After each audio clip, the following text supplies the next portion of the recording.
Welcome back. Welcome back to Hear Us Out. I am Renee. I am Curry. As always, thank you so much to our longtime subscribers who've been with us since the very beginning. Thank you, thank you, thank you. And to anyone who is here for the first time, make sure that you hit the subscribe button so that you can continue to get notifications to Hear Us Out. Yes, thank you. And Thank on you. this episode, we will be continuing our reading and analysis of Friedrich Nietzsche's Thus Spoke Zarathustra. Mm-hmm. Right? We have read the prologue. Right, In the last episode, we read part one, right. which had 4 parts in it. Yeah. Yeah, I can see right now. Part one, which had 1, 2, 3, 4. Yeah, four parts. 4 parts in it. And part two, Has three three parts. parts, right. Yes. So in part one of Thus Spoke Zarathustra, after the prologue, after he, failed, and he came to his realization that he Mm-hmm. needs to find other creators, right? He finds those creators, Right, right? And he talks about the metamorphosis that right. we're going to have to go through. He talks of, the metamorphosis of the camel, the lion, and the the child. child. Mm-hmm. Right, we go into more detail about it in the last episode. Right, and then he talks about of the spite of the bodies, which is my favorite part Mm-hmm. from the last week. He talks about those people who have conflated spirit and self, Right. and how that ends up becoming what I call, the root Mm-hmm. stagnation, one of those, real perceptual issues Mm-hmm. that plagues us, right? And then he talked then of the 1,001 goals, which he talks about the myriad moral structures, the myriad ideals Mm-hmm.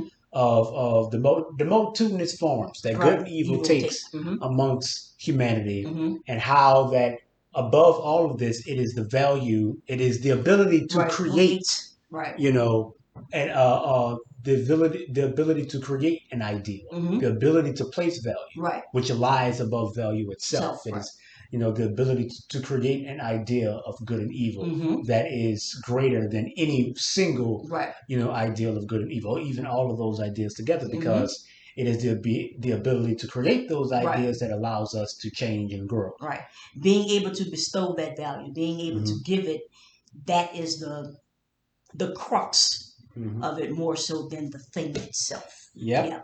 And So. then Mm-hmm. there's of bestowing virtue, Mm-hmm. which is Yeah. 3 parts itself, Right. which is the third part of the first part, Right. which has 3 parts, Right.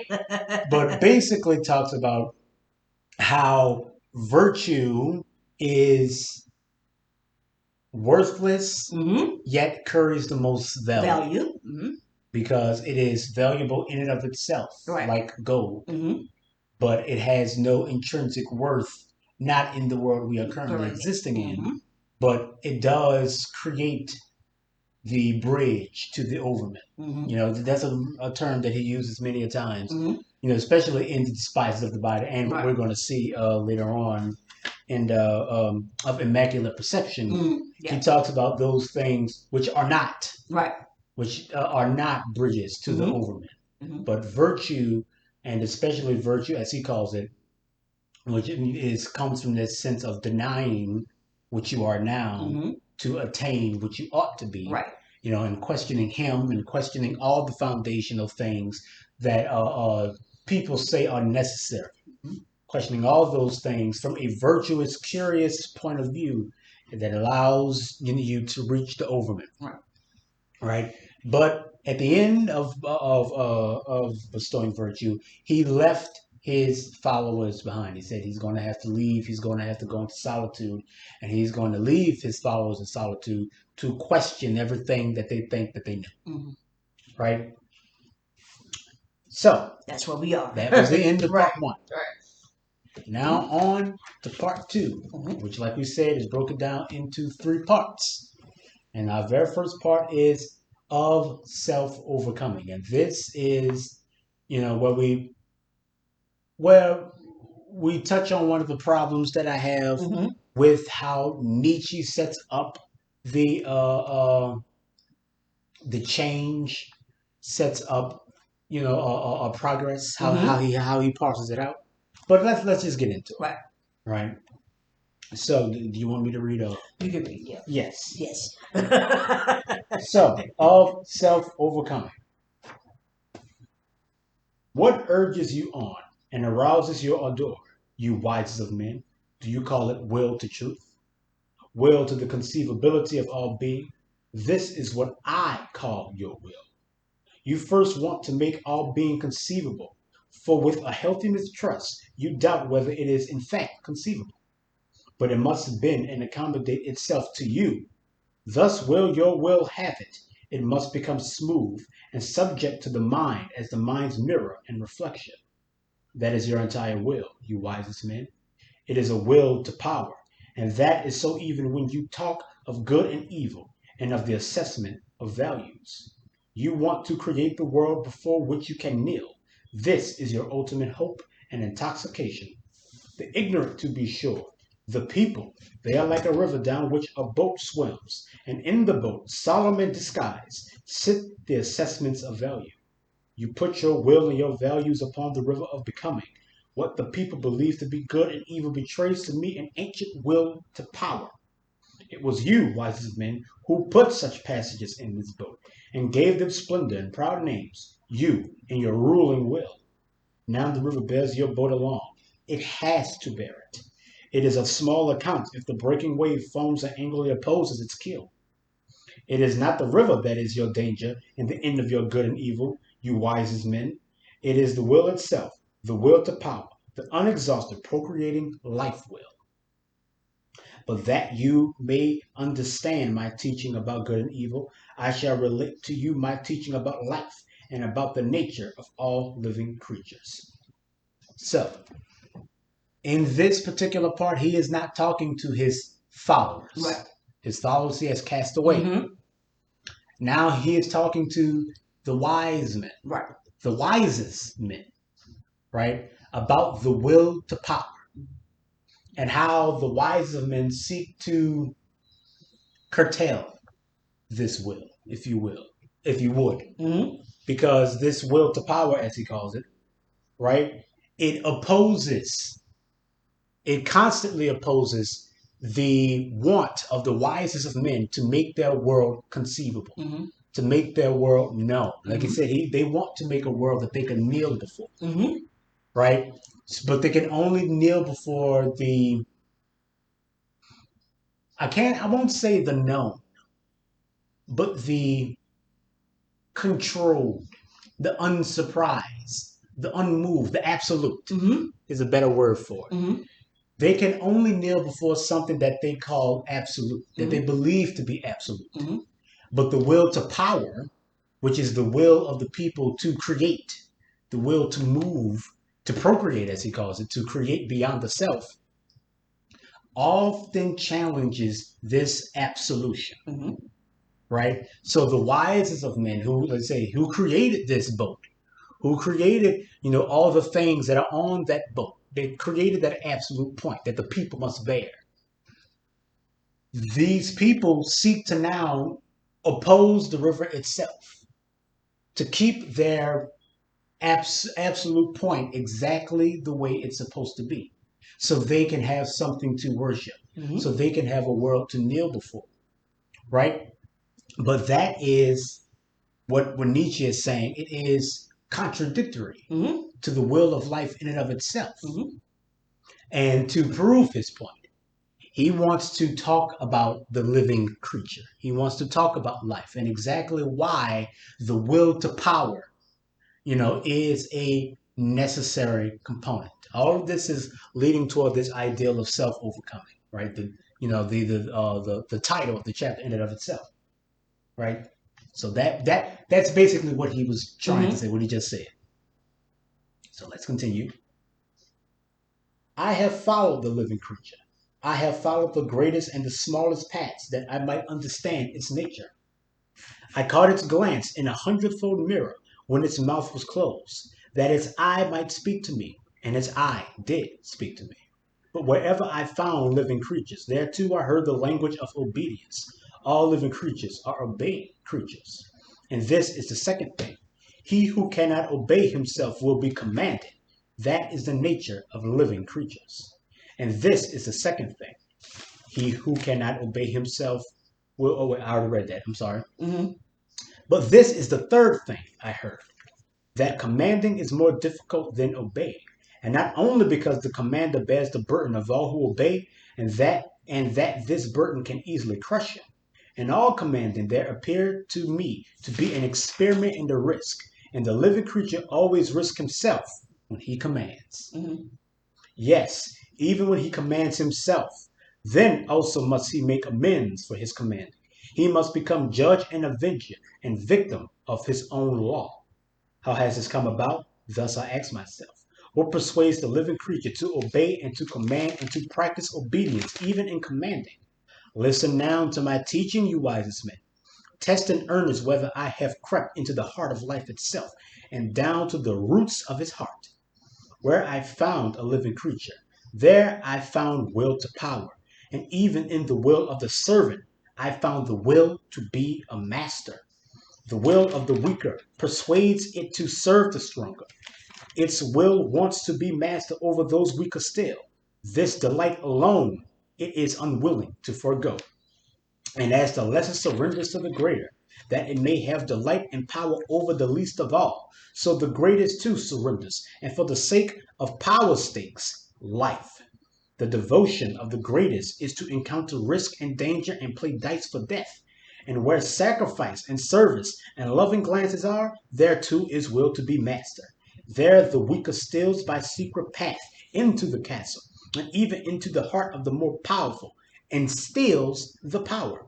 And life itself told me this secret. Behold, it said, I am that which must overcome itself again and again. So let me just stop right here once again Mm-hmm. and explain what Nietzsche is saying, Mm-hmm. right? He is talking about, like I said, he just touched on about that self-overcoming. But when he's talking about how the commander risks himself in his commandments, because human beings must obey, but there is no law in nature in and of itself. Mm-hmm. No law which is human, legible to the human spirit. So a person must create their own laws for them to obey. Mm-hmm. But when you have a society, there is a people, a person, if you would, a Mm-hmm. commander or a commanding party, which creates the law. In doing so, they must obey that same law that they create, falling under it as well. Like you say, you create a world for you to kneel before. Mm-hmm. You create something beyond you, at least you're attempting Mm-hmm. to create an absolute point, right? For which the whole world is able to revolve, including you. But the thing is, even the weakest, like he says, even the weakest amongst us have the same will to power. Right. The same will to power that the commander had when they created their absolute point. Mm-hmm. Every single person wants to create, like he talks about, like in Despises of the Body, Mm-hmm. the point of the self, the ideal of the self, of the body and the spirit, of all these things, is to create beyond itself, Mm-hmm. to progress, to create something new. And even in so when you create your new absolute point, when you create your thing, the self must overcome itself. Mm-hmm.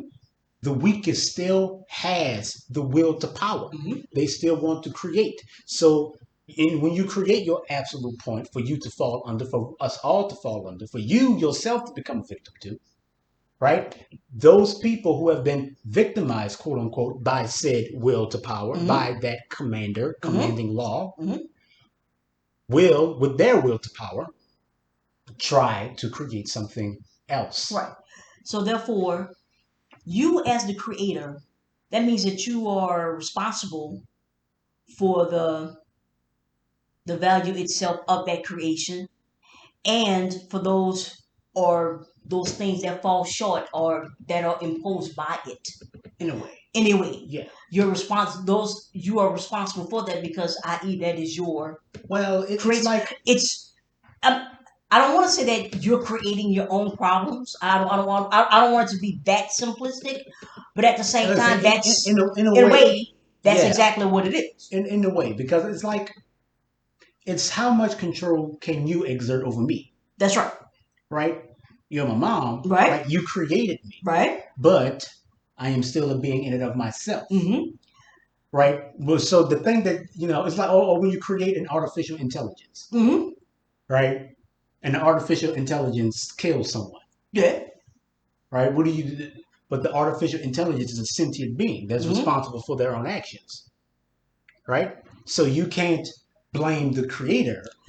Well, the You thing. can, you have to hold the sentient being responsible for their actions. Well, So yes, it's the same. yes, but at the same time, when you are the creator, or you're creating not just this one. It's not this one thing that's in a vacuum. No, you're creating an absolute point. So Yeah, it's a singularity, it's a singularity of the thing that you created. However, but it at is this, beyond you. That's why you yeah, created it. You created it to be bigger than you. You created it. You're creating a God. yes, You're creating, like I said, you're creating an absolute single point. mm-hmm, For all of your cultures, all of your, questions, the mm-hmm. whole of reality, nature itself to revolve around. So, So how is it that you're not? Well, you're not saying this, but I'm just saying, mhm, how is it that you're not responsible then? because it's like creating a child. It's like creating a whole other life form in and of itself, Mm-hmm, which moves. It's not like it's not like it doesn't move in and of itself mm-hmm. because it is directly connected to Yeah, the people yeah, who created it and the mm-hmm. people who live under it. Right. It's not self-sustaining, right? Yes, that's right. It is sustained by us. We're all a Right. part of it. It's Mm-hmm. all a part of that single point. But, right, it's like how are you responsible for me? Mm-hmm. You are responsible for me tangentially. Gentle. Mm-hmm. If someone wants to address me, Mm-hmm. they can only address me so far if they're addressing you, Right. Mm-hmm. right? The same thing here. Mm-hmm. Yes, there are people who created this thing, but understand, like he said, they created a thing that they themselves end up falling victim to. They are under it as well. Yeah, I know. So when you are challenging this thing, right? When you are challenging this God, Mm-hmm. right, with your own will to power in the creation of your own God, in a sense, Mm-hmm. right, your own moral structure, you have to understand that the moral structure that you are challenging, Mm-hmm. it is directly connected to those people who created it, yes, Yes. but it also is a thing in and of itself. Mm-hmm. So your will to power must move beyond the commander because the commander is under is subject Mm-hmm. to that absolute point. Okay. Mm-hmm. So what he's pretty much saying here, right, in that little part right that I just read. Yeah, commanding involves decision making, and that decision, with the obeying, is a burden for the commander, right? For the commander, for the commanded, Yeah, for everyone. for everyone involved. But it So is if a you, burden that humanity is compelled to bear. It is human nature, like he said, to obey. We want something to follow. We mm-hmm. want a master, Mm-hmm. in a sense, a central focal point. Like I said, we crave homeostasis. A fulcrum. Whatever word we want to use. Yeah. Okay. We crave a thing Mm-hmm. to make everything else make sense, Mm-hmm. in a sense. and and And we and, and want we to desire follow for that that, thing. yeah, and we desire for that one thing to Be absolute, to be true everywhere, always, all the time. be the decision maker. To be that thing which Mm-hmm. makes the world. Mm-hmm. The fulcrum, the Yeah. cornerstone, Yeah. the central point, Mm-hmm. the black hole at the center of the Mm-hmm. universe. But understanding that in your overcoming, right? Mm-hmm. That's constant. That's over and over again. Is that you have to understand that the process, when you overcome something, it doesn't end the thing. It's constantly starting anew. It's starting something else. Especially Mm-hmm.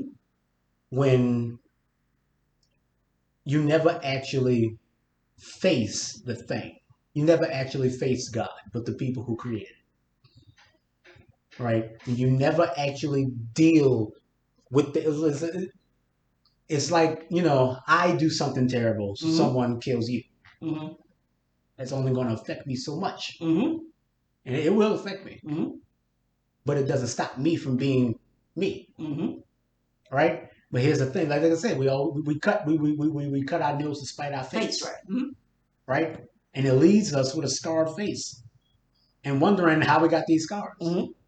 How do we find ourselves back here again? Mm-hmm.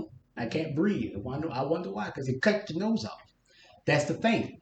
The entire function, the whole thing, the central point, and everything that revolves around it.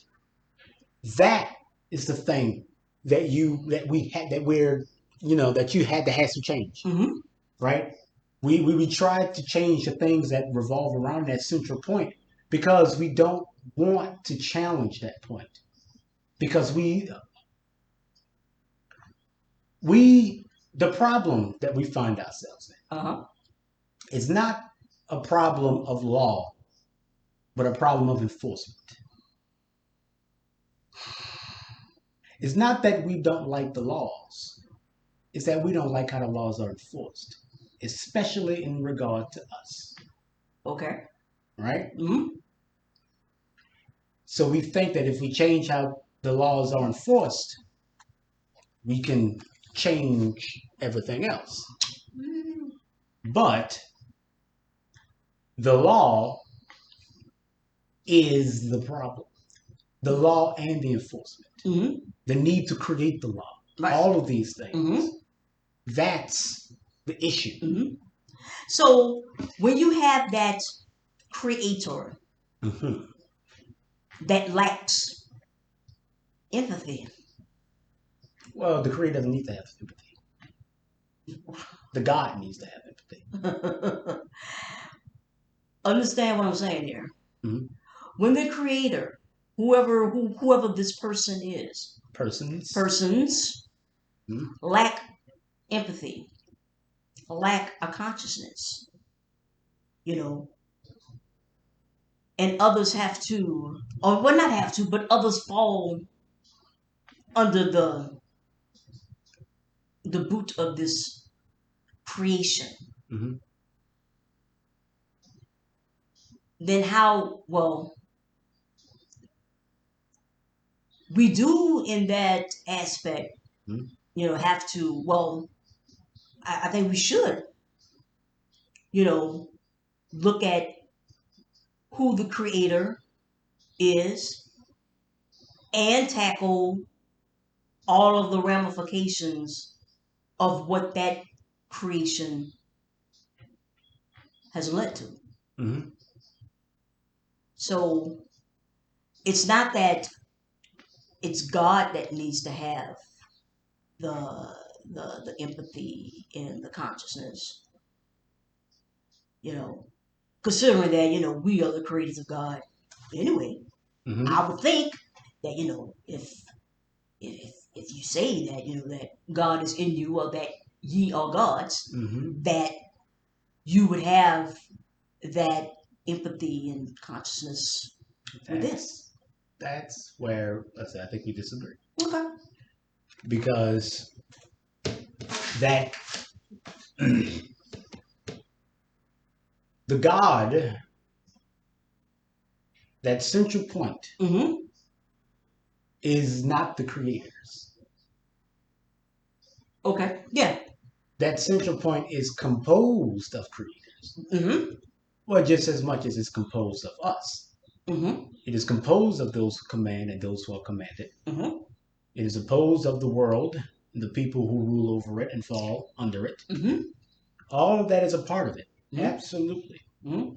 So lack But so lack of empathy, all of that is a part of the creation. All of that is built into it. yes, Okay. Okay.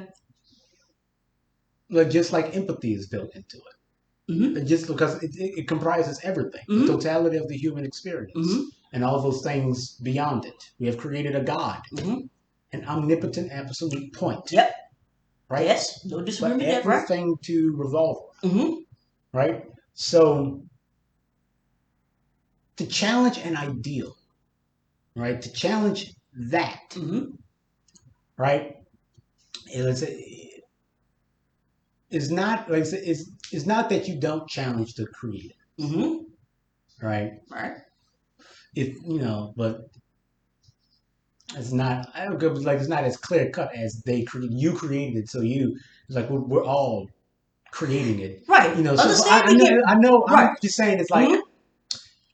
the thing you you did like I said before. You deal with the problems as they present themselves to you. Mm-hmm.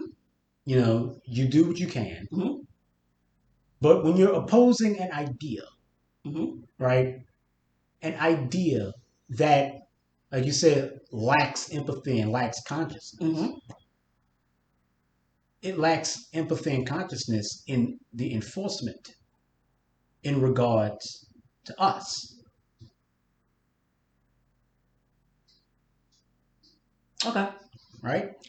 Because I think it's almost twofold because you lack the empathy, therefore your enforcement of it will lack it as well. It's not. I can't say that you lack empathy. I can't say that they lack empathy. I can say that what the world is to us Mm-hmm. is meant to be unempathetic, unsympathetic. But Mm-hmm. it's not because empathy and sympathy are not there.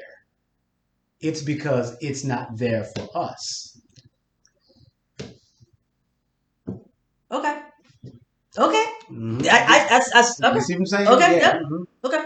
And that is because there is empathy and sympathy in the world. Yes. Uh-huh. Mm-hmm. But It's okay. That's fair. That's not fair. for That's us. not fair. That's fair. That's fair. Not That's fair. meant for us. It's Okay. not meant for those who are meant to obey. Mm-hmm. Right? Mm-hmm. Now, Yes. yeah, I'm sure that the people out there Yeah. Y'all know know what we're where we're talking going about. about, right? I know what we're talking about. Right. But yes, Yes. Nietzsche is saying here Mm-hmm. is that creation is always creation and creator is always bound to be opposed Yeah. by the creation and creators of other ideals Mm-hmm. because the will to power, as he calls it, or I call it, the will to create, Yes. the will to to Mm-hmm. create beyond the self, Mm-hmm. will always oppose, at least the way Mm-hmm. Nietzsche sets it up, will always oppose what has been created. Mm-hmm. And that is the conflict. That is the central focal point, the Mm-hmm. fulcrum, if you would, Right. of the Nietzschean struggle. Mm-hmm. So how is it that?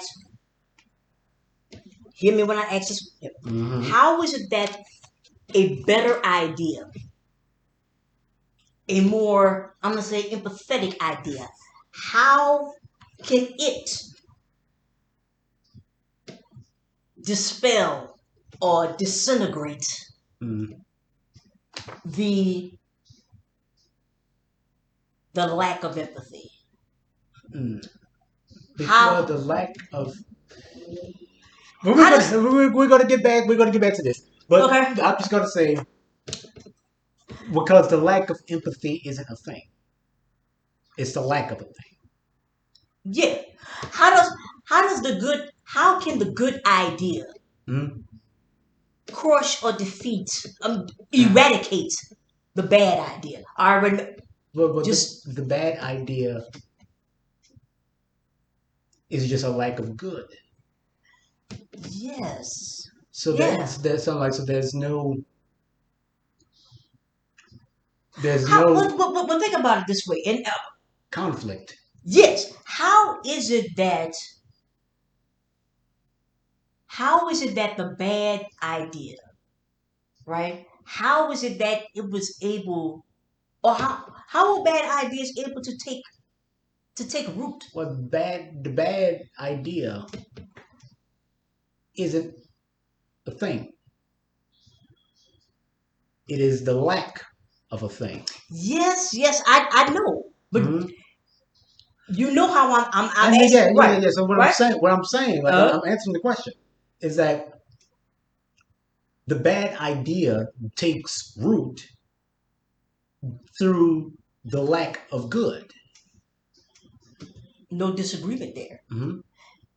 Okay, so when I think of But it's not. It's racism, not. when I think of racism, Nazism, those type of Mm-hmm. things, right? How those, even some folks would even say Christianity, Mm-hmm. how those things were able to take hold of a people. Mm-hmm. You know, when you think about those type of ideas, how is it? I already know what you're gonna say, but I'm asking it, for Mm-hmm. how is it that those things are able to take hold? Because I look at the use of violence, Mm-hmm. right? Yeah. How Christianity came to be, how it was able to to get a hold Enforced. enforced is by way of violence. Mm-hmm. You know, racism, and by violence. So, Where does violence come from? well, we know that that is the absence of Mm-hmm. it's the absence of good. I'll just put it that I'm way. just saying, like when we look at, let's say, when we look at violence in the inner city, Right? right? It doesn't come out of nowhere. Right? It comes from poverty. That's right. There's been many studies. We all know Yeah. this, as if it needed to be proved. Right. Right. To think Right. Right. that Yeah, that's pretty but much it. evidently, Well, yeah, another study. Right. even Right. plain obvious facts need to Right. be proven for some Right. reason. But yeah, Right. it comes from poverty, and poverty is Mm-hmm. the lack of access, Mm-hmm. the lack of opportunity. Right. But it doesn't. But it's. All of these But things. right, So and that's if a you're asking, creation. That's a create. That's something it is, that we're yes, doing. yes, it Right. is a contrived point. It's not Mm-hmm. natural, That's right. right? But still, Mm-hmm. like I said, that's the enforcement, Mm-hmm. because Okay. it's not like help isn't there. It just will not be given. That's the point of it all. Or that the help is, or that you criminalize helping. You make it detrimental, or almost punishable. But like I said, it You will know. not be given. Right. Don't give the help, Mm-hmm. wherever it may be. Mm-hmm. That's the point. Mm-hmm. And then blame the people who need help Yeah. and say it's their problem. Yeah. That's Because because you're not working hard enough. yes, all of that. You're not taking. All that Yeah. stuff. Yeah. But all of that, Mm-hmm. that's the enforcement. Mm-hmm. That's merely one element, Right. one particular part Mm-hmm. of a larger game. About I don't like to call it a game, but of a larger What, life? experience, a larger crisis. Mm-hmm. Mm-hmm. I think that's a good word for it. Mm-hmm. A larger Mm-hmm. crisis, which lies, let's say, at the very heart of men, Mm-hmm. which is the need to obey and the need to be master. Yeah. Both of these things bleed into themselves. Mm-hmm. And it's something we've talked about Yep. before with the Yep. king against slaves and Mm-hmm. stuff like that. But it all bleeds into itself, Mm-hmm. creating this cycle of conflict. Right. Right. So let's continue with Yeah. Nietzsche here, Mm-hmm. because how we're addressing it up Right. is different from how he is Oh yeah, addressing it. definitely. Right. So let's continue. Uh-huh. All right. Let me see.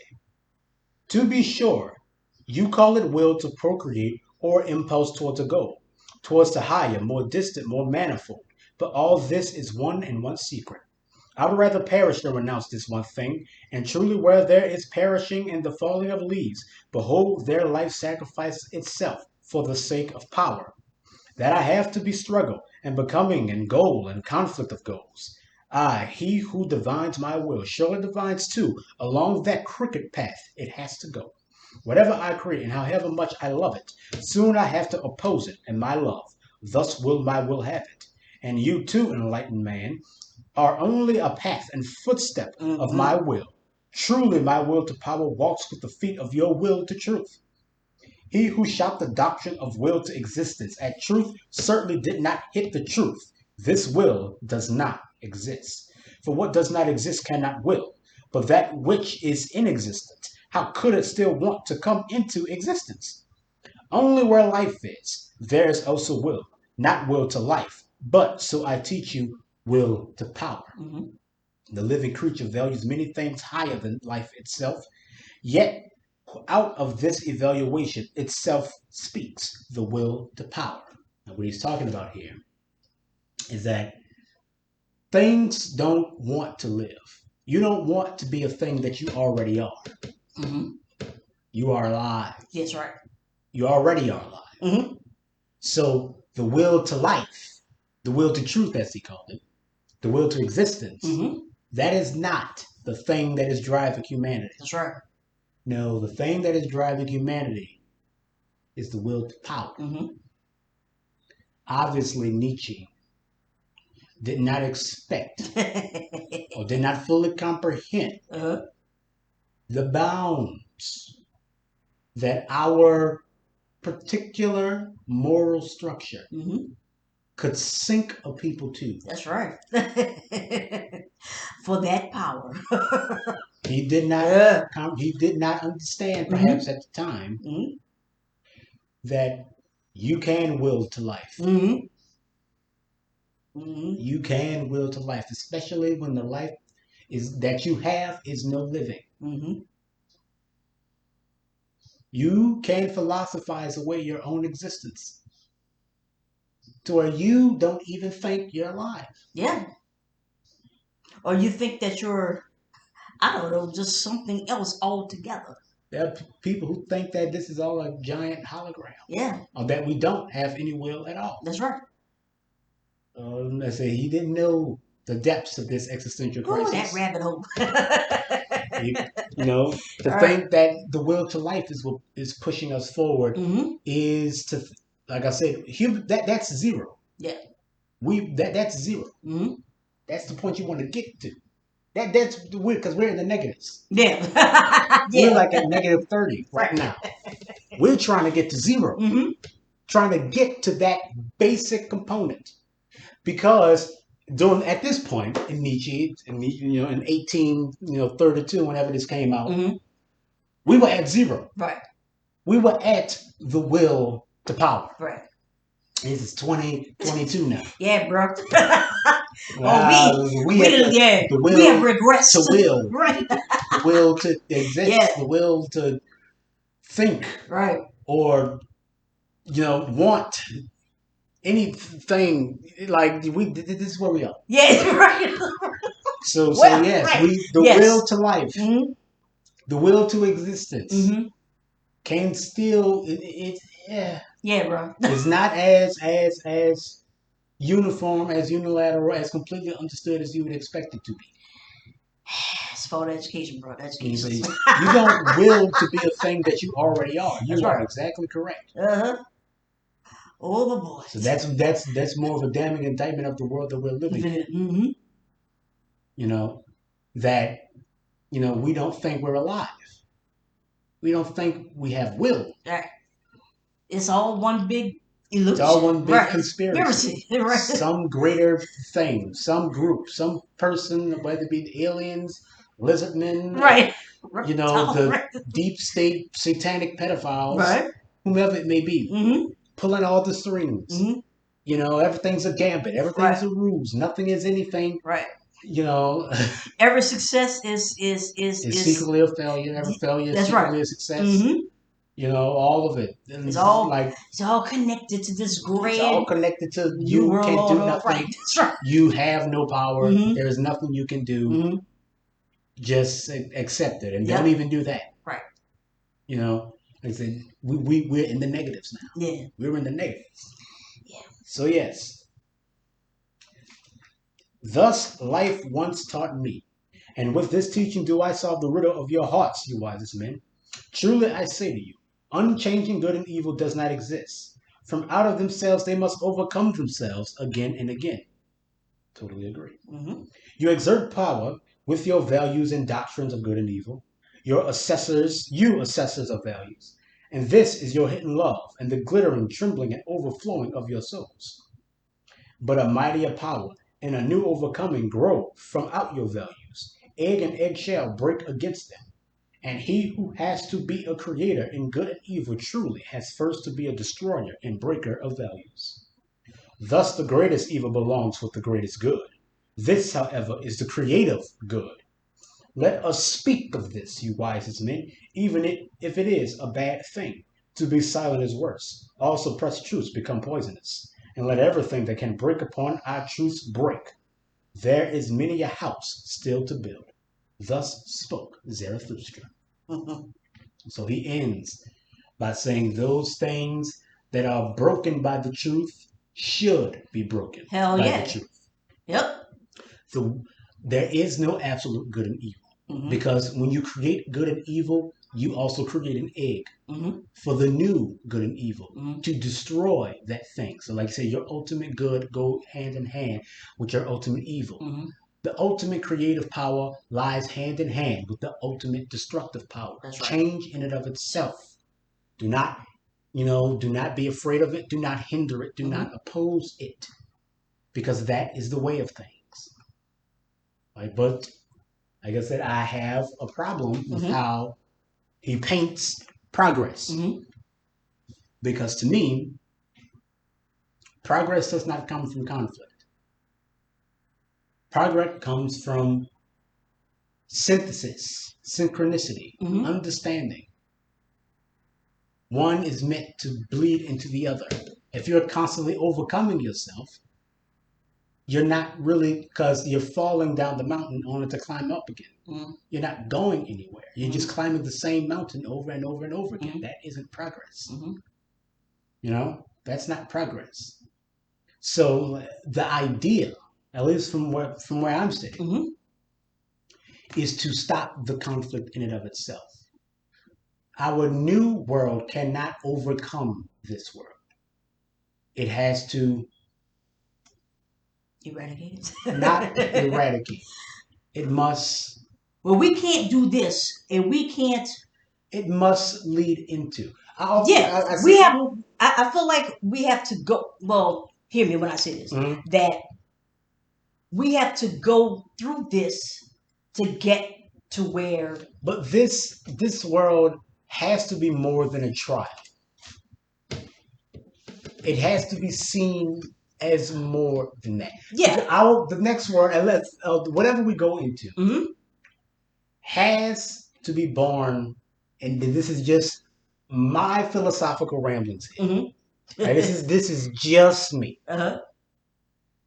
but it has to be born out of love. Our next world Mm-hmm. will never be what it is supposed to be. It will never be progress until we learn to love this one. Once Not we love. love this world and accept it for what it is, Yeah, that's. can we truly create from it, Mm-hmm. progress from Because it? what I was going to say is that, like, I wasn't going to use the word love. I was going to use the word experience and accept. Those were the two terms. Because I don't know if I can necessarily love this, right? But I am full fledged in the experience. I I accept, not that I'm not rejecting. Understand, Mhm. I accept, what has happened and what is happening, and that is, you know, triggering my understanding of what not to do in particular, so that But that's that's because that's not anything. That's the absence. What not to do. That's yeah, I know, because you absent. know I'm always I struggle. I will admit that I do struggle with this because I don't love this. I will say, It's I will say that there's a part in Doom, right? It always comes back to Doom for me because that's the best way I'm able to get my words out. But in Children of Doom, okay. when Leto, before he undergoes, well, he undergoes a Yes, metamorphosis, yes, right, but right. before he becomes God Okay, Emperor, right. Gotcha. right? This is at the beginning, I mean, right? right. Where he says that the people are going to look back on the times of his father Yeah, yeah, yeah, yeah. with fondness. Yes. And remember, hmm people, Man, that that was I not. love Paul Muad'Dib. Uh-huh. But Paul Muad'Dib will tell you it himself hmm that he was a tyrant Yes. and that his name and his hmm cause, his existence, led to the deaths of billions Millions of of people people. and the suffering of billions more. hmm It was not a good time. Yeah. So that's the thing that you want to avoid as far as I'm concerned. hmm Because all of that happened, you get to Leto, and there was still no progress. hmm Because you fall into this fatalistic nostalgia for a world you didn't understand when hmm you were living it. hmm You didn't understand it, you didn't accept it, you didn't love it in its time. You hated it. You railed against him. hmm You railed against Paul. Now that you got this other dude here, Yeah. now that you had the self Come overcoming, in, you right. got the son, you got the new thing, Yeah, that. and oh yeah, Yeah, you got now what you you're look looking for there. at Paul You're like, whoo, and like, miss those man, days. those were the good old Right. days because you didn't understand it when you were living it. So hmm now you are doomed to something even worse, to repeat it again, hmm over and over and over. And that's the entirety of the Dune series is Yeah. Nietzschean struggle. Yeah. I was like I said, trying to teach this lesson that can't be That taught, taught. only learned. So that's what I mean when I say love it. Love. Okay. hmm If you can't love this world now, you will love it in the future when the world is even worse and you're looking back on this one thinking about what Woo. it was. Uh-huh. You fall into that fate, like I said, that fatalistic nostalgia hmm because you couldn't understand what it was right then and there. hmm Your world didn't come out of love. It came out of hate. You hated this world, hmm right? And so the next one you hate even more. You hate it so much that you love this one now, but you missed your opportunity to love this one, hmm to actually progress from this one. You Yeah. see, you can't. That's how you get stuck. hmm That's how you get stuck. Like I said, love it is a necessary component to the human experience, and not even I love this world. Right. And I'm saying that that's how we get out of it. But it sounds like I said, even I hmm need to get to this place. Right.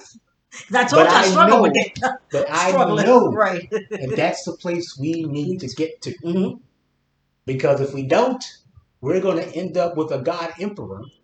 Yeah. You're gonna get what you're looking And you're for. going to get That's all what that you're you're looking looking for. for. Right. And you're going to be looking back on it. We're going to get somebody worse than Trump. We're going to be looking back on the times of Trump thinking about the good times. Whew. If Jeez. we don't love it now, hmm if we don't learn it, if we don't accept it and make a new world from that love, Right. if we don't do that, then you will be doomed to love it in the future Maybe. when you Maybe I'm. find a world to really. Maybe I'm thinking this because like I don't have like the learn It's just acceptance just the experience, word love and the it's love. Like I'm just not there yet. But we talked about but this. yeah, You know, I'm just not. but that like I said, that's But the I'm not point. there. That I'm not there. Yeah, right. I'm That's not there. we ain't there yet. We're not there yet. But So like I said, that yes, is the ultimate affirmation of life. That's why hmm we're reading Nietzsche right. to see if we could get Get there, there, right? to try to reach the Yeah. overman. hmm And to me, like I said, the overman can only come from synthesis, Yeah. from love. Right. And if you only see this world, if you only see yourself as something to overcome, Yeah. Well, then that's not love to that's me. yeah. That's a whole that. That's a whole Yeah. other thing. Yeah. That's a whole other thing. So yes, All right. all right. Now, on to Of Immaculate Perception, Mm-hmm. which is my favorite. Like, once again, it's always the middle one. Yeah. It's always the middle ones that I love the most. Uh-huh. So, I'm just going to read this like I did for Yeah. the Spice of the It, Body. they're relatively short, They're relatively short. Uh-huh. Like, Of Overcoming was very short, but Yeah, but we just had a lot to say. yeah, so we just So yeah, let's get into it. Of Immaculate Perception. When the moon rose yesterday, I thought it was about to give birth to a son. It lay on the horizon so broad and pregnant. But it was a liar with its pregnancy, and I will sooner believe in the man in the moon than in the woman. To be sure, he is not much of a man, either, this timid night reveler. Truly, he travels over the roofs with a bad conscience, for he is lustful and jealous, the monk in the moon, lustful of the earth and for all the joys of lovers. No, I do not like him, this tomcat on the roofs. All who slink around half-closed windows are repugnant to me. Piously and silently he walks along on star carpets, but I do not like such stepping feet on which not even a spur jingles. Every honest man's step speaks out, but the cat steals along over the ground. Behold, the moon comes along cat-like and without honesty. This parable I speak to you sentimental hypocrites, to you of pure knowledge. I call you lustful. Mm-hmm. You too love the earth and the earthly. I have divined your will. I have divined you well. But shame and bad consciousness is in your love. You are like the moon. Your spirit has been persuaded to contempt of the earthly, but your entrails have not. These, however, are the strongest part of you. And now your spirit is ashamed that it must do the will of your entrails, and follows byways and lying ways to avoid its own shame. For me, the highest thing will be to gaze at life without desire, and not as a dog does, with tongue hanging out. Thus speaks your mendacious spirit to itself, to be happy in gazing, with benumbed will, without the grasping and greed of egotism, cold and ashen in body, but with intoxicated moon eyes. For me, the dearest thing will be to love the earth as the moon loves it, and to touch its beauty with the eyes alone. Thus to seduce one seduces himself. And let this be called by me immaculate perception of all things, that I desire nothing of things, except that I may lie down before them like a mirror with 100 eyes. Oh, you sentimental hypocrites, you lustful men, you lack innocence in desire, and therefore you now slander desiring. Truly, you do not love the earth as creators, begetters, men joyful at entering upon a new existence. Where is innocence? Where there is will to begetting. And for me, he who wants to create beyond himself has the purest will. Where is beauty? Where I have to will with all my will, where I want to love and perish, that an image may not remain merely an image. Loving and perishing, these have gone together from eternity. Will to love, that means to be willing to die too. Thus I speak to you, cowards. But now your emasculated leering wants to be called contemplation, and that which lets cowardly eyes touch it shall be christened beautiful. Oh, you befoulers of noble names! But it shall be your curse, you immaculate men, you of pure knowledge, that you will never bring forth, even if you lie broad and pregnant on the horizon. Truly, you fill your mouths with noble words. And are we supposed to believe that your hearts are overflowing, you habitual liars? But my words are pure, despise halting words. I am glad to take what falls from the table of your feast. Yet with them I can still tell the truth to hypocrites. Yes, my fish bones, shells, and prickly leaves shall tickle hypocrites' noses. There is always bad air around you and around your feast, for your lustful thoughts, your lies, and secrets are in the air. Only dare to believe in yourselves, and in your entrails. He who does not believe in himself always lies. You have put on the mask of a god. You pure, your dreadful coily snake has crawled into the mask of a god. Truly, you are deceivers, you contemplative. Even Zarathustra was once the fool of your divine veneer. He did not guess at the serpent coil with which it was filled. Once I thought I saw a god's soul at play in your play. You of pure knowledge, once I thought there was no better art than your arts. Distance concealed from me the serpent filth and the evil odor, and that a lizard's cunning was prowling lustfully around. But I approached you. Then day dawned for me, and now it dawns for you. The moon's love affair had come to an end. Just look. There it stands, pale and detected before the dawn. For already it is coming, the glowing sun. Its love of the earth is coming. All sun love is innocence and creative desire.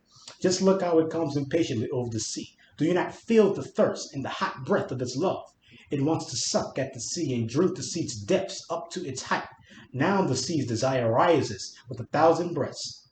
It wants to be kissed and sucked by the sun's thirst. It wants to become air and heights and light footpaths and light itself.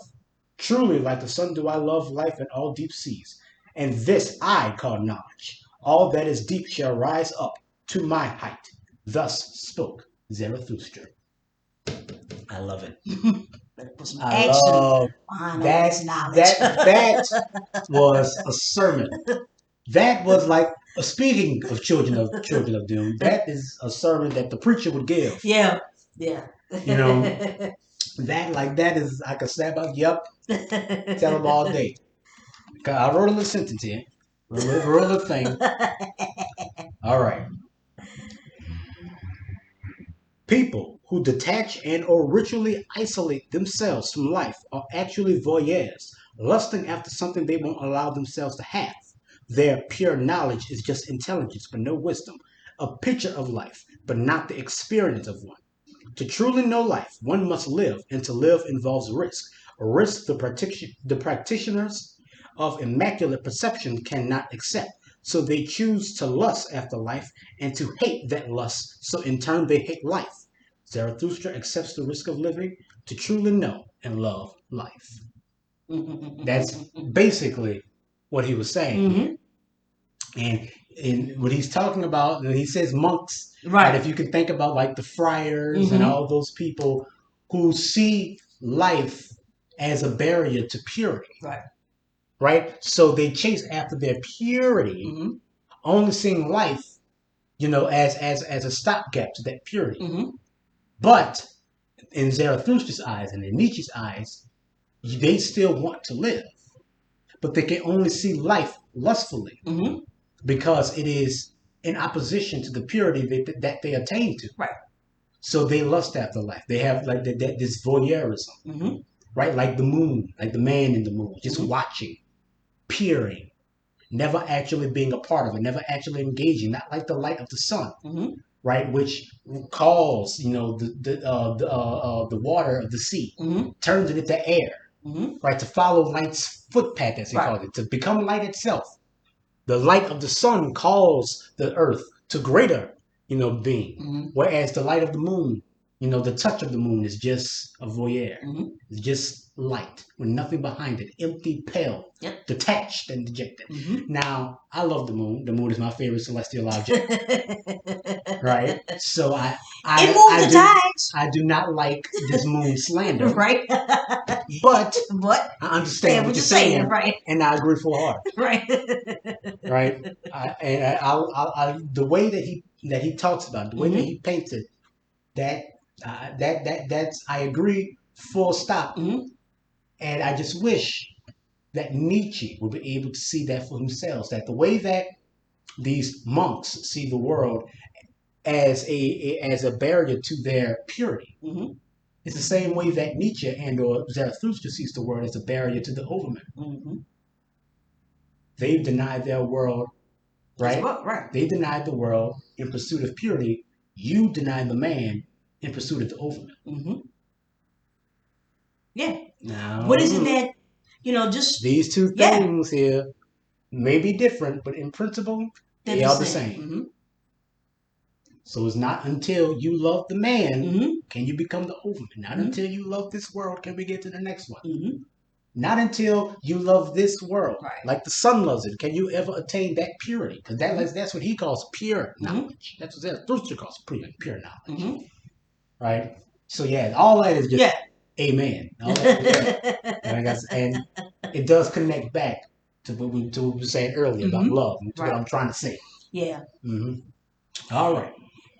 Well, I was gonna say that's one of the things that I find that we people, that we struggle with, that we want to peel this onion until there is nothing there.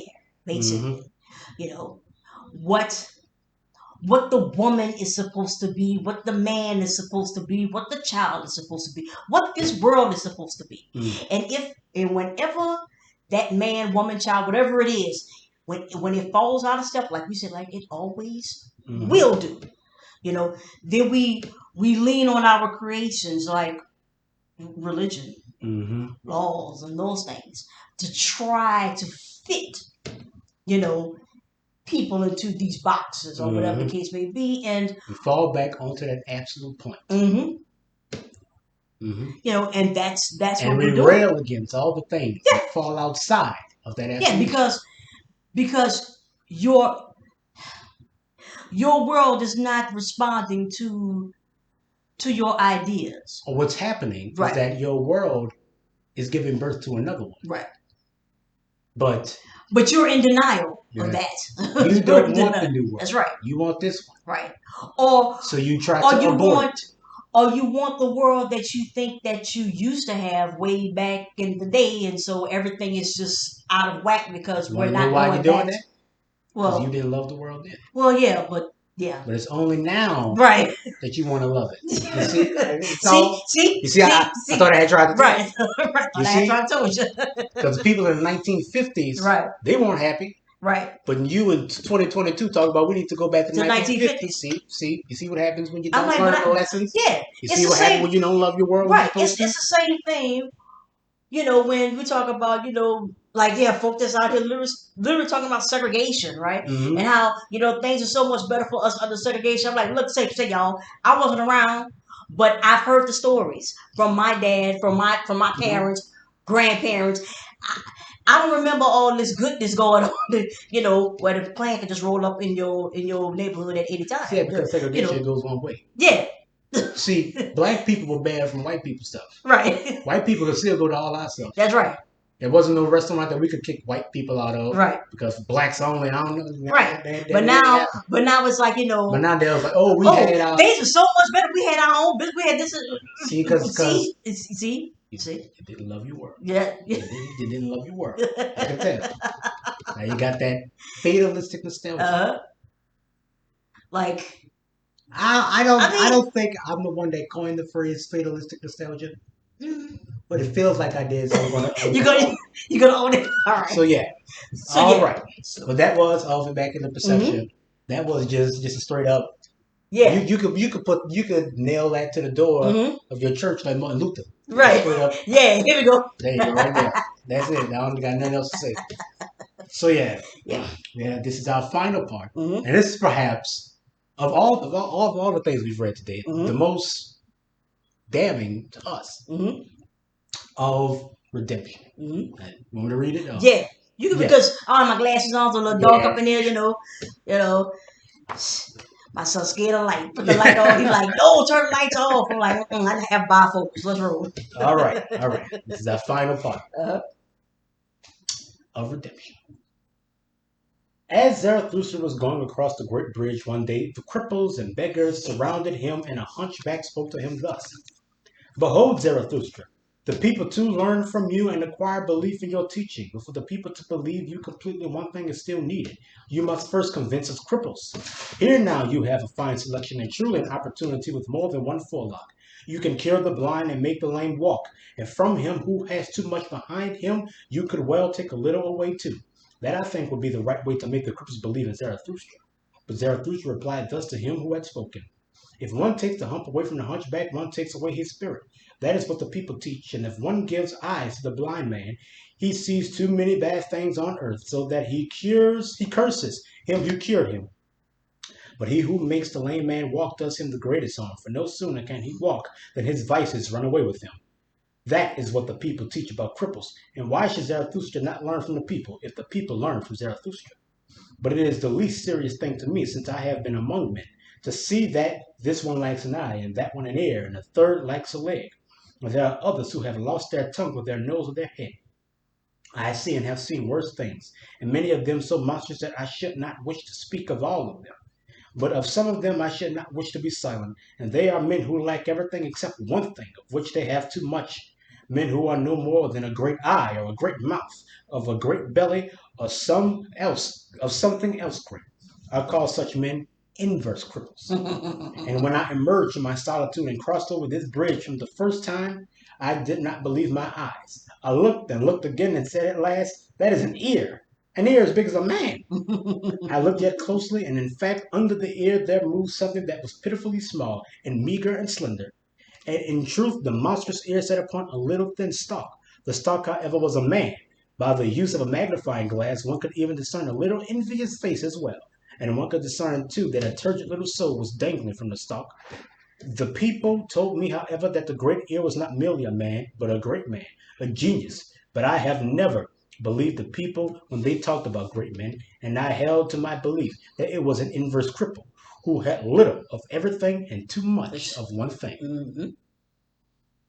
I mean, you know. Well, I don't think I need to explain that. I love how the cripples ask Zarathustra to heal them, and then he tells them that there's nothing wrong with them. Right. You don't need to be healed. Mm-hmm. I mean, who are you? You are battle tested. You have your scars, your blindness, your humps, or whatever it is. That shows those things make you what you are. To take that away from you wouldn't be curing you. It would be making you into something you're not. Mm-hmm. It would be lessening you, lessening of you. I know that sounds familiar. I know that sounds familiar. You give a person with one leg 2 legs, and his vices run away with them. Mm-hmm. You give a blind man sight, and he curses mm-hmm. the world that he sees. Mm-hmm. Right? You take the hunchback away from the hunchback, mm-hmm. he no longer has a spirit. Mm-hmm. There's nothing wrong with these people. They are as they are meant to be. Mm-hmm. But there is something wrong, not with the people who are lacking, but with the people who have far too much. That's right. And those people, those people, like I said, the person, the great men, right? Like he said, the genius, mm-hmm. who's nothing more but a great ear and a meager body and an even more meager soul. Mm-hmm. Inverse cripples, right? Inverse cripples. Mm-hmm. They're the ones who need some healing. Mm-hmm. Right. That's when you have and still can't see what you have. You gripe about what you don't have. Mm. That's what you do. You. The great men who are far too certain. That's right. Far too certain of themselves because they have too much. And then even like you said, but they're envious. An envious little face and a meager soul. Mm-hmm. It makes me think about this story. I'm sorry, I don't recall the title or anything, but I know it's by, if I remember correctly, Maya Angelou. And in this story, she talks about where there's like maid, butlers, or whatever it is. They work for this white family. The white family, of course, they're rich. They have, they have all rich, affluent family. Yeah, they have all things, right? And of course, you have your domestic workers. They don't have too much, right? But one day, I guess the mistress of the house, or the woman of the house, she peeks through this door and she sees the domestic workers. They're just laughing and having a good time, but the white family is always miserable. Mm-hmm. You're rich, you have it all, you're miserable. But yet you look at this family, you look at these workers, they don't have anything. But yet they still find it in themselves to be happy. And the woman, she just couldn't understand. She just couldn't understand that. And here it is, you have these they didn't give a care in the world about what you had. All they were concerned with, was concentrating on was their own happiness and what they had at that moment. And that makes me think about a lot of us in our predicament now. We're so focused on what we have lost, what was taken away from us, and that we become inverse cripples. Right. That we don't become far too latent. Right. With the wishes of a world that never existed. Right. That we don't even recognize what we have right now. We feel like we're handicapped because of the things that we don't have. That reminds me of Apart from Doom. Once again, this is Children of Doom. And I think we talked about this when we first read this. But there's a part in Children of Doom where Stilgar, Yeah, with the Freeman. Stilgar Right. and Leto, Mm-hmm. who is Paul's son, Mm-hmm. are walking through the town square. Right. Right? And this is after Paul brought water to Arrakis and Mm-hmm. brought greenery, did all the stuff Right. that Freeman said they wanted. That's right. Right? Mm-hmm. And Stilgar's walking through the town square, and you're Mm-hmm. seeing all these new Freemen, Right. right? And They're all plump. they're still suit. Discipline is so lax. They don't, Right. their water reclamation skills are so, they don't, like, these Right. people would never be able to survive in the desert. Like, these are the Right. Freemen. Right. He's so angry and upset Mm-hmm. and just all Right. grumpy. And then Leto says one thing. Mm-hmm. Says one thing. He says, look at these people. Mm-hmm. Aren't they beautiful? Mm-hmm. Aren't they beautiful? Right. And then Stilgar's world shifts, Mm-hmm. right? Because he's looking at their faces and he doesn't see the gaunt, Right. dehydrated, wrinkly, Mm-hmm. dry faces of the Freemen that he knew. Right. They're all plump. They're plump and water rich. Right. They are beautiful. Mm-hmm. Utterly staggering. Mm-hmm. This town square just filled with beautiful new people, Mm-hmm. right? And Stilgar was like, I think he literally said, it's like, I was so hung up and concerned with Mm-hmm. everything that they weren't Right. that I couldn't recognize what they were. Mm-hmm. It's the same thing we talk about with Doom Messiah, Mm-hmm. Okay. right? Because a lot of Freemen, oppose, Yeah. Right. Paul. Right. They don't like what he's Mm-hmm. done. Mm-hmm. Even though it's and what they try they to work wanted. against them. Yeah, they're working against him, even though it's what they wanted. Mm-hmm. They wanted water. They wanted greenery. They got everything. Why was that? Because that Freeman culture, the thing that made them Freeman was the lack of these things. Right. Was the desert. Mm-hmm. And you were so concerned then when you were in the heat of the desert, Mm-hmm. and the oppressive people, under the boot of the Harkonnens Right. and the whole Imperium. Yeah, the whole Imperium. Right. It was only then where you were who you were. Mm-hmm. Right? Right. All the things that made you Freeman was under that boot. Right. Now that you're from under that boot, now you hate the person who delivered you. Mm-hmm. You hate the person who made you water rich. Right. You hate that person because he unmade you. Mm-hmm. He made you into something else. You are no longer Freeman anymore. Mm-hmm. You are freed men. Yeah. And you hate it. Uh-huh. Because you can't recognize what it is that you are becoming. Mm-hmm. Right? And you weren't prepared. Right. You didn't know the cost of that becoming. Mm-hmm. You didn't know. Mm-hmm. So you didn't know what that freedom is going to cost you this time. Mm-hmm. Because you're so busy thinking about what your freedom was in the past time. Didn't love your, I don't know how many times I got to say this right. You didn't love your little life when you were living it. Mm-hmm. But it's only when it was all gone and now you're forced to live in this new life that you actually love it. Mm-hmm. You overcame the desert. You didn't grow out of it. Mm-hmm. And now you hate water and greenery. Mm-hmm. You hate the colors of life. Mm-hmm. You would rather be dead. Right. You'd rather go back into the pale, windswept, sun-kissed landscape, the desert. Mm-hmm. That whole planet was a desert. Yep. You'd rather go back into that. Right. Rather go back into that. Drinking your own sweat and piss and the liquid from your crap. You'd rather that than this because you didn't know what you were. Paul did. Right. And he made you what you said you wanted to be. And now it's aspirational regret. I hate him for it. Same thing here. Yeah. Yeah. You got your ears too big. You got your mouth's too big. You're missing everything because you think you know. Right. But you don't know anything. You're envious for a world that never was. And so you hate what is. Yes. Let's continue.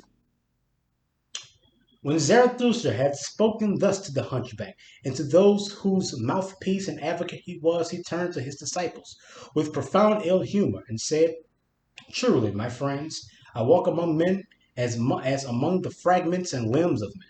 The terrible thing to my eye is to find men shattered in pieces and scattered as if over a battlefield of slaughter. And when my eye flees from the present to the past, it always discovers the same thing: fragments and limbs and dreadful chances, but no men. The present and the past upon the earth, alas, my friends, that is my most intolerable burden, and I should not know how to live if I were not a seer of that which must come. A seer, a willer, a creator, a future itself, and a bridge to the future. And alas, also like a cripple upon this bridge, Zarathustra is all this. And even you who have often asked yourselves, who is Zarathustra to us? What shall we call him? And like me, you answer your own question with a question. Is he a promiser or a fulfiller, a conqueror or an inheritor, a harvester or a plowshare, a physician or a convalescent? Is he a poet or a genuine man, a liberator or a subduer, a good man or an evil man? I walk among men as among fragments of the future, of that future which I scan. And it is all my art and aim to compose into one and bring together what is fragment and riddle and dreadful chance. That sounds like a Doom quote. Mm-hmm. And how could I endure to be a man if man were not also poet and reader of riddles and the redeemer of chance, to redeem the past and to transform ever it was into an I wanted it thus? Mm-hmm. That alone do I call redemption. Will, that is what the liberator and bringer of joy is called. Thus I have taught you, my friends, but now learn this as well. The will itself is still a prisoner. Mm-hmm. It was that that is what the will's teeth. I'm sorry, I skipped a sentence. Willing liberates. What is it that fastens and fetters even the liberator? It was. That is what the will's teeth, gnashing and most lonely affliction is called. Powerless against that which has been done. The will is an angry spectator of all things past. The will cannot will backwards. That it cannot break time and time's desire. Mm-hmm. That is the will's most lonely affliction. Mm-hmm. Willing liberates. What does willing itself devise to free itself from its affliction and to mock at its dungeon? Alas, every prisoner becomes a fool. The imprisoned will, too, releases itself in a foolish way. It is suddenly wrathful that time does not run back. That which was, that is what the stone which it cannot roll away is called. All right. And so, out of wrath and ill temper, the will rolls stones about and takes revenge upon him who does not like it. Does not like it, feel wrath and ill temper. Thus the will, the liberator, becomes a malefactor, and upon all that can suffer it takes revenge for its inability to go backwards. This alone is revenge itself. Mm-hmm. The will's antipathy towards time and times it was. Truly a great foolishness dwells in our will, and that this foolishness acquired spirit has become a curse to all humankind. The spirit of revenge, my friends, that up to now has been mankind's chief concern. And where there was suffering, there was always supposed to be punishment. Punishment is what revenge calls itself. Mm-hmm. It feigns a good conscience for itself with a lie. And because there is suffering in the will of himself, since he cannot will backwards, therefore willing itself in all life was supposed to be punishment. And then cloud upon cloud rolled over the spirit until at last madness preached. Everything passes away. Therefore, everything deserves to pass away. Mm-hmm. And that law of time, that time must devour her children, is justice itself. Thus madness preached. Things are ordered morally according to justice and punishment. Oh, where is redemption from the stream of things and from the punishment? Existence? Thus madness preached. Can there be redemption when there is eternal justice? Alas, the stone it was cannot be rolled away. All punishments too must be eternal. Thus madness preached. No deed can be annihilated. How could a deed be undone through punishment? That existence too must be an eternally recurring deed and guilt. This is what is eternally in the punishment. Existence. Except the will at last redeem itself and willing become not willing. But you, my brothers, know this fable song of madness. I led you away from these fable songs when I taught you the will is the creator. All it was is a fragment, a riddle, a dreadful chance, until the creative will says to it, but I willed it thus. Until the creative will says to it, but I willed it thus. Thus shall I will it. But has it ever spoken thus? And when will this take place? Has the will yet been unharnessed for its own folly? Has the will become its own redeemer and bringer of joy? Has it unlearned the spirit of revenge and all teeth gnashing? And who has taught it to be reconciled with time and higher things than reconciliation? The will, that is the will to power, must will something higher than any reconciliation. But how shall that happen? Who has taught it to will backwards? 2. But at this point of discourse, Zarathustra suddenly broke off and looked exactly like a man seized by extreme terror. With terrified eyes he gazed upon his disciples. His eyes transpierced their thoughts and their reservations, as if with arrows. But after a short time he laughed again and said in a soothed voice, "It is difficult to live among men because keeping silent is so difficult, especially for a babbler." Thus spoke Zarathustra.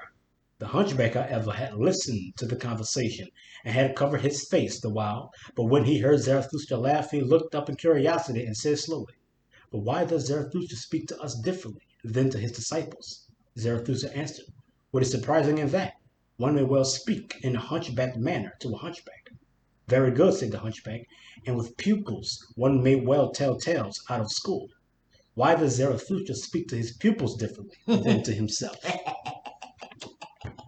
Y'all will learn. Yes, even Zarathustra must learn. That's right. This lesson, this is one that I think is very, very caustic to creators. You cannot create a future to correct the past. You cannot work backwards. You cannot undo what has been done. You call it vengeance and punishment. But he calls it an eternal trap. Yep. Madness cannot escape this eternal justice because you are constantly trying to correct the past, but you can't correct the past. Right. So you create a future that is a monument to that past. And you are doomed to live in the shadow of it forever and always. Amen. I know that And sounds you call familiar. it justice. Right. You call it vengeance and punishment. You give it these words when it is madness. It is madness. Redemption follows the path of that metamorphosis that he talked about. The lion must become the child. With innocence and curiosity is the new world born. But if you try to create a future to correct your past, to avenge your past, that is the ultimate madness. Right. So for those who may ask, because I think we talked about this many times, you keep, digging in Egypt, digging in Syria, digging in South America, whatever the case, and I say, but I've always mentioned that you keep digging because you're trying to justify what's happening right now. That's why you keep going back to justify this current position. That's why you keep digging in Egypt, or you keep digging, wherever you keep bringing up, all of this stuff, because you're trying to justify this world in this current state, in this position right now. That's why you keep digging back there.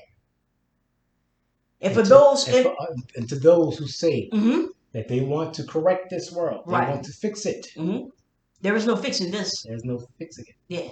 There is only synchronicity. Right. There's only understanding. You try to fix this. You create a world out of its shadow. It is the ultimate madness. Right. You create a future past. Right. A contradiction in both form and function. Yeah, because if the thing is that when you keep going back, right? I mean, well, for us, like, what's greater than the pyramids, huh? What's greater? I'm just saying. Yes. But my thing is that anytime, but when we try, or when we create something today, it's always measured measured up to But pyramids and all of those things. It's more about you're trying to avenge this world. Right. You're trying to avenge what has happened to you. Mm-hmm. Right? And in doing so, you create a world born from that pain in which you are eternally damned to experience it. Mm-hmm. Yeah. Over and over and over again, and call it revenge, call it justice. Right? When it is actually madness. Because you've created a future past. Right. That's not fatalistic nostalgia. That's pure hatred. Yeah.